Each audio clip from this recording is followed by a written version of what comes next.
El tango conquistaba tranquilo Europa en la década del 30. Diversos países ya desarrollaban su propio tango, como el Finnish tango de los finlandeses o el tango liscio de los italianos, que además le escribían un tango a todo. Tango del mare, tango del cuore, tango della banana, tango della fortuna, tango della salute. El barón Megata conocía el tango argentino en París en 1928 y lo exportaba a Japón. Ya para mediados de la década del 30 comenzaron las orquestas de tango japonesas con bandoneones de verdad y todo. Por su parte, los músicos argentinos viajan por todos lados mostrando esta cultura. Llegan al norte de África y también al cercano oriente asiático. Antes de la Segunda Guerra, Eduardo Bianco toca con su orquesta en Alemania delante de Hitler, y el Führer, el humano con menos empatía de la historia, llora de emoción con esta música. Dicen las malas lenguas que Goebbels comenta: "Yo sabía que Adolfo era un sentimental". El tango podía ablandar hasta a los asesinos. O eso quisimos creer. Soy Gabo Merlino. Esto es Cambalache, la historia del otro lado de la historia, podcast temporada 3. Suscríbete, dale me gusta y todo eso.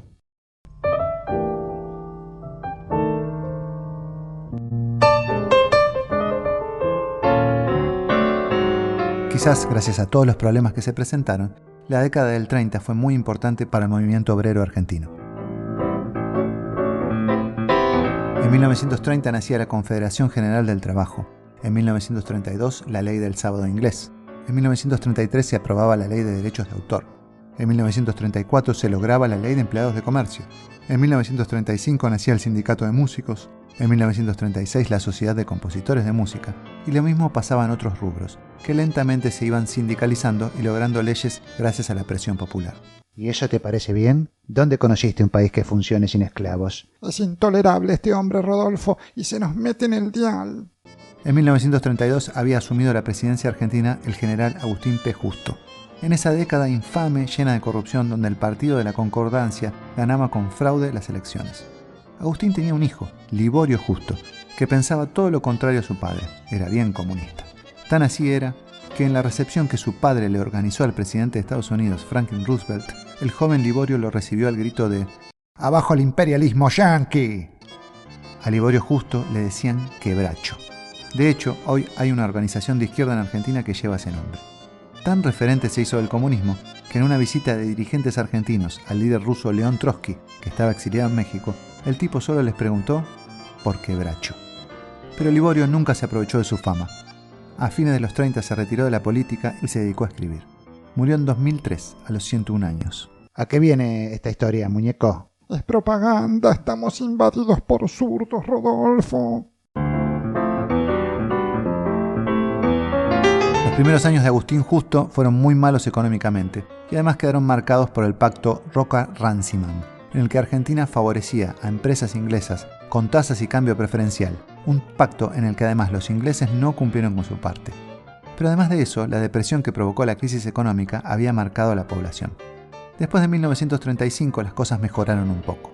Básicamente los gobiernos comenzaron a industrializarse un poco para producir cosas que ya eran difíciles de importar en una época de comercio cerrado en el mundo. También se creó el Banco Central y algunos entes reguladores, dando paso a políticas estatales activas como la sustitución de importaciones, que se mantendrían durante 4 décadas aún con los cambios de gobierno. El nacionalismo económico, el intervencionismo de los estados para regular la economía y las teorías de especialistas como John Maynard Keynes se ponen de moda en Occidente, aún en países liberales como Estados Unidos, donde Franklin Roosevelt aplica el New Deal con políticas keynesianas y recupera la economía. Recuperarse, eso es lo que pensás vos. Los hermanos imperialistas han sufrido esas políticas, Rodolfo. Los poetas seguían sumando tangos filosóficos y de crítica social al cancionero, como Si volviera Jesús. Si volviera Jesús otra vez en la cruz, lo harían torturar. Ya todo se compra y todo se vende. La inocencia sufre, nadie la comprende. Las 40. Aprendí todo lo malo, aprendí todo lo bueno. Sé del beso que se compra, sé del beso que se da. Del amigo que es amigo, siempre y cuando le convenga, y sé que con mucha plata uno vale mucho más. O Tormenta, donde Discepolo ya va más allá de todo y cuestiona directamente a Dios. Si la vida es el infierno y el honrado vive entre lágrimas, ¿cuál es el bien del que lucha en nombre tuyo, limpio, puro? ¿Para qué? El seguirte, Dios, es dar ventaja y el amarte sucumbir al mal.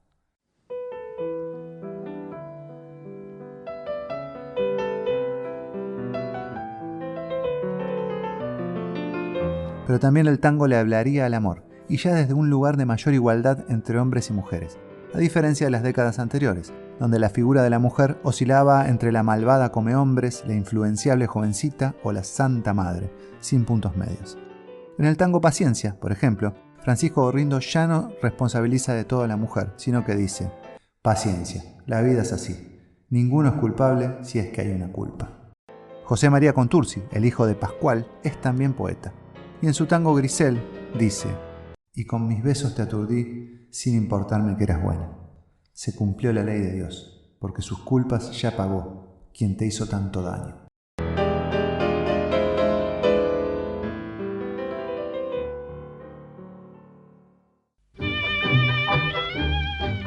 Van apareciendo cada vez más orquestas bailables, y todas con estilos diferentes. El tango parece ser infinito. No es lo mismo el estilo de Aníbal Troilo que el de Osvaldo Pugliese, no es lo mismo el estilo de Carlos Di Sarli que el de Miguel Caló. Los concursos siguen encontrando nuevas canciones y nuevos talentos. Muchas firmas organizan concursos o auspician económicamente concursos radiales, como por ejemplo el polvo limpiador Puloil, que arma una orquesta y de su concurso salen grandes cantantes del futuro. Las revistas hablan de tango, se destacan Sintonía y Antena, también Radiolandia. En 1935 nace Radio El Mundo, perteneciente al conglomerado mediático Heinz, el primero de Argentina. En esa radio el tango y los tangueros serían reyes. Podés ir a su auditorio a escuchar a las orquestas y los cantores. Podés ir a las milongas a bailar, a los clubes, a los carnavales. El tango está por todos lados. En 1936 estalla la Guerra Civil Española, que terminaría llevando al dictador Franco al poder. En 1938 Hitler invade Austria. Y en 1939 comienza la Segunda Guerra Mundial, con la invasión a Polonia.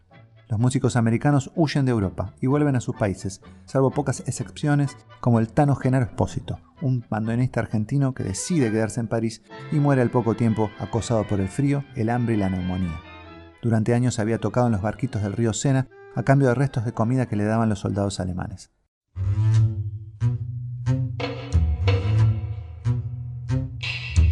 Durante la guerra, en los países del eje, Italia, Japón y Alemania, el tango era muy fuerte, porque además les servía para reemplazar en las radios a la música de jazz, que era música de sus enemigos estadounidenses.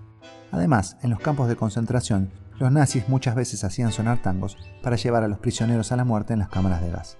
Esos tangos en algunas oportunidades eran ejecutados por los mismos prisioneros judíos, ya que, como dijimos, el tango en países como Polonia era en ese momento casi una música nacional.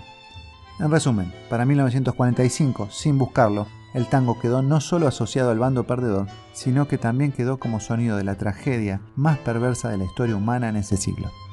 Por todo eso prácticamente desaparecería de Europa por 5 décadas y jamás recuperaría el brillo que supo tener en las décadas del 20 y 30. Pero le quedaba América. Se vendría la época dorada. Soy Gabo Merlino, esto es Cambalache, la historia del otro lado de la historia, podcast temporada 3.